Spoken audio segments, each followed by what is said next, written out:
Rachel Zegler was supposed to be Disney's next golden girl, handpicked by none other than Steven Spielberg to star in West Side Story, and then crowned as the face of Disney's live-action Snow White reboot. Her career was fast-tracked in a way most young actresses could only dream of. I sat through the whole thing. This was really bad. It was extremely leftist on every political dimension: racial politics, sexual politics, class politics, regime politics. Its narrative was cowardly. It was just awful. Remaking the movie, they just got rid of the dwarfs, but they have one token dwarf amongst these magical creatures. You actually just went backwards. You actually just erased the dwarfism side of it, the disability, like we're a disability group. You just erase that whole. This is just so typical of the left. The progressives always finding a way to find their way back to doing something not progressive. Have they ever thought about maybe like a little bit of like, I don't know, vulnerability study, opposition research, that sort of thing, before you go and hire some Zoomer who's a lunatic? But here's the thing. Talent might get you in the door, but attitude will get you kicked right back out. What started as a fairy tale rise has now completely unraveled into one of the most chaotic downfalls Hollywood's seen in years. Behind the glamour and red carpets, insiders are painting a much darker picture of Zegler, one filled with ego, entitlement, and a trail of bad blood left on every set she's touched. Controversy in Snow White. The dwarves have been eliminated in the live action. Yeah. Now it's Snow White and the 7 magical beings. Wait, it's 7 and the magical beings? Yeah, They won't even 7 say magical and the 7 beings. dwarves? No, because they're not dwarves. For right now, that's the only jobs that are there. Doing catastrophically. They spent $300 million and it currently has a 2.2 out of 10 rating on IMDb. The movie has a major identity crisis. Rachel Zegler, like so many kids raised on TikTok, she's all for infantada is the only global solution. Allegations are now swirling that even Spielberg himself, the man who gave her that first big shot, was left so frustrated by her behavior on West Side Story that he privately vowed never to work with her again. And just when it seemed like things couldn't get worse, they did. Disney's Snow White didn't just flop. It face-planted at the box office, racking up losses so severe that the studio reportedly had to hit pause on other projects. At the center of it all, Rachel Zegler, the same actress who managed to alienate not just audiences. Last week was a very big week, objectively a huge week. We had quite a few announcements. It's first live-action film, which is Snow White and the Evil Queen. And that's me, I'm Snow White, which is so funny. No one on the right side of America can stand the star of this movie. She came out and she said, I apologize. Like, I went too far, but it wasn't. But allegedly her own co-stars, crew members, and even studio executives. This is the story of how Rachel Zegler's Hollywood fairy tale turned into a full-blown nightmare, and how one of the greatest directors of all time may have been the first to sound the alarm. Let's start where the downfall allegedly began. It's got extra musical numbers that are incredibly unnecessary that really add to that runtime, and let me go ahead and let you know that they're absolutely f***ing atrocious. Nobody wants a movie about true love. What kind of woman do we want out there seeking true love, Eliana? It's the outrage. Queen, playing the evil queen. It was pretty amazing. They say all you have to do to make your wish come true is let it echo, echo, echo, echo. On the set of West Side Story. For most actors, landing a Spielberg project is the pinnacle of success, a chance to learn from a master and prove yourself to the world. But according to multiple whispers from inside the production, Zegler didn't quite approach it that way. It's awful, generic. Never mind that the lyrics make no sense at all. All you have to do to make your dream come true is let it echo. Is it like on a metaphor? And you know the saying, go woke, get broke, and Disney's going to lose money on this movie. And I believe it only made less than $1 million. They spent $170 million to make the thing, and it had the lowest opening, under $50 million, of any of these live-action Disney remakes that they've ever had. Broke out with this news, and I'm very, very, very excited and looking forward. Sources close to the film claim that Zegler quickly developed a reputation for being difficult to work with, especially when it came to taking direction. Spielberg reportedly had a clear vision for how the character of Maria should be portrayed. Classic, heartfelt, true to the spirit of the original. But Zegler, she wasn't having it. She allegedly pushed back hard, wanting to reinterpret Maria through a modern lens.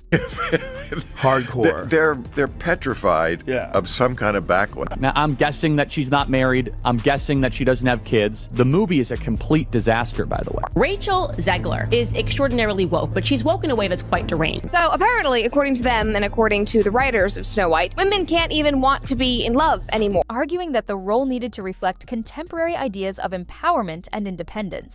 Now, challenging a director isn't always a bad thing, but challenging Spielberg on his own film, that's a bold move. And according to insiders, it didn't go over well. The back and forth became so disruptive that some crew members described the set as tense and exhausting. Spielberg, known for his calm demeanor, So she comes off as an insufferable, whiny brat. Pretending like Rachel Zegler is the first of them all when she looks like Lord Farquaad in the film. There's a big focus on her love story with a guy who literally stalks her. Weird. Part of the first, fairy tale ever told. Disney deleted Someday My Prince Will Come and made a modernized feminist alternative. Oh my God.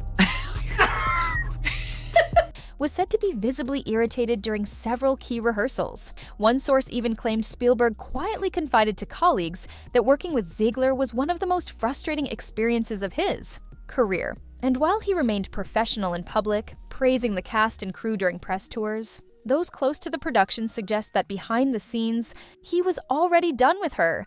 But the friction on West Side Story was just the beginning. The real disaster was still to come. If the drama on set wasn't enough, Zegler's casting as Maria sparked an entirely different kind of controversy. While many celebrated the choice of a Latina actress for the iconic role, it didn't take long for questions to start swirling about Zegler's actual background. According to reports, some studio executives weren't fully convinced of her, claims about her heritage, and allegedly asked her to prove her Latina identity during the casting process. Let's be clear, Hollywood has a long history of mishandling representation. But what made this situation especially messy was how it all played out behind closed doors. Insiders say that repeated requests for Zegler to confirm her background led to serious tension between her and the studio. Allegedly, they were heated.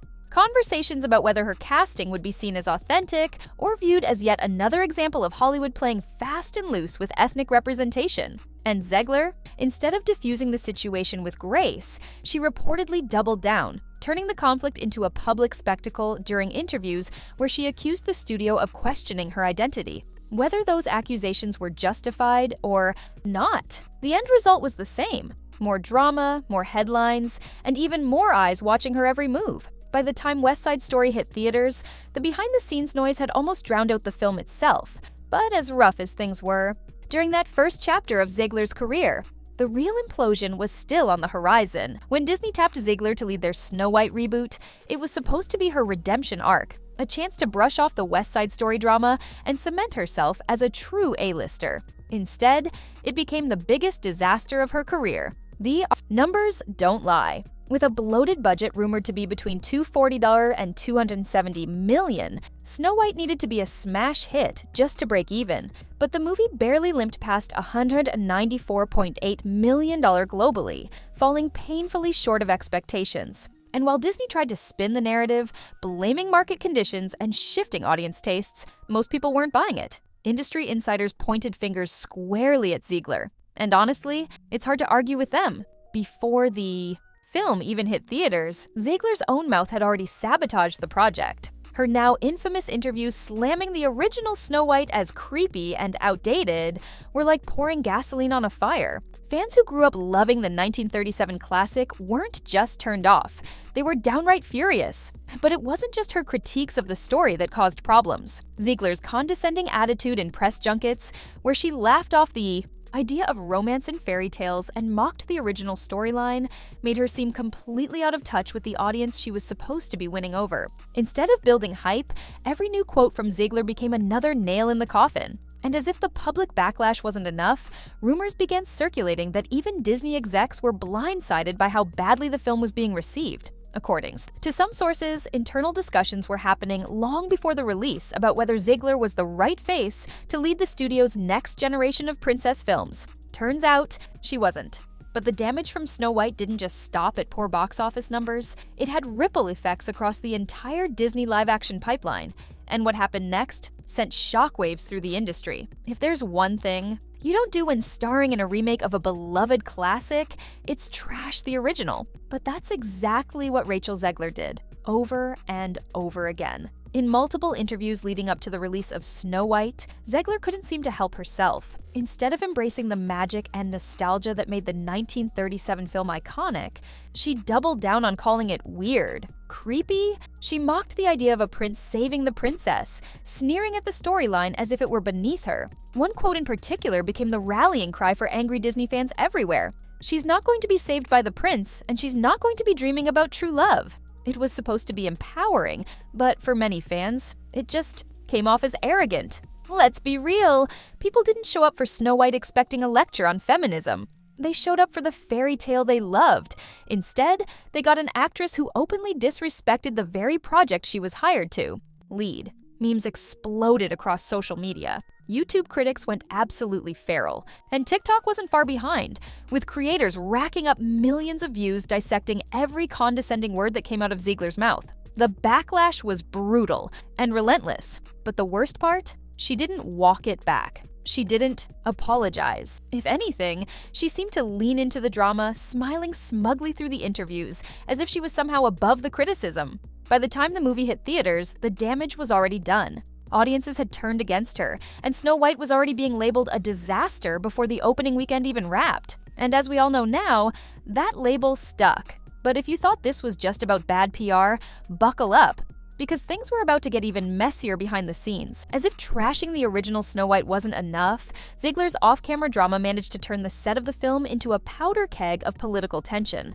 Rumors started swirling that the set was divided. Some crew members allegedly felt caught in the crossfire, with conversations off-camera growing heated anytime politics entered the room. Publicly, the studio tried to play it cool. They kept the cast apart as much as possible during interviews, carefully scripting joint appearances and avoiding any chance of the two leading ladies going off the rails. But behind the scenes, word was that things got so uncomfortable that certain scenes had to be reshot or avoided altogether to keep the peace. Marketing teams were reportedly scrambling to figure out how to promote the film without letting the political divide blow up the press tour. And let's not forget, the press still caught on. Headlines about the icy dynamic between Zegler and Gadot started popping up well before the movie even premiered. It was just one more disaster stacked on top of an already crumbling production. But the real fallout wouldn't just hit Snow White, it would end up shaking Disney to its core. Rachel Zegler walked into Hollywood with the world at her feet, Spielberg at her back, Disney rolling out the red carpet, a career path paved in, gold.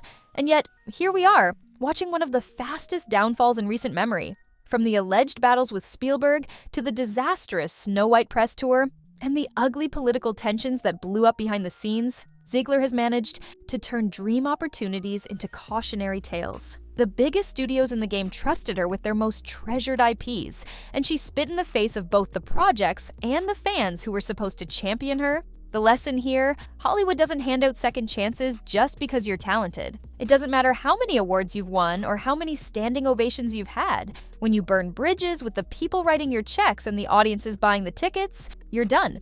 Rachel Zegler's story isn't just about one flop movie. It's about what happens when ego outweighs gratitude, when controversy overshadows craft, and when the star of the show forgets that, at the end of the day, the audience always has the final say. And right now, that audience has left the building.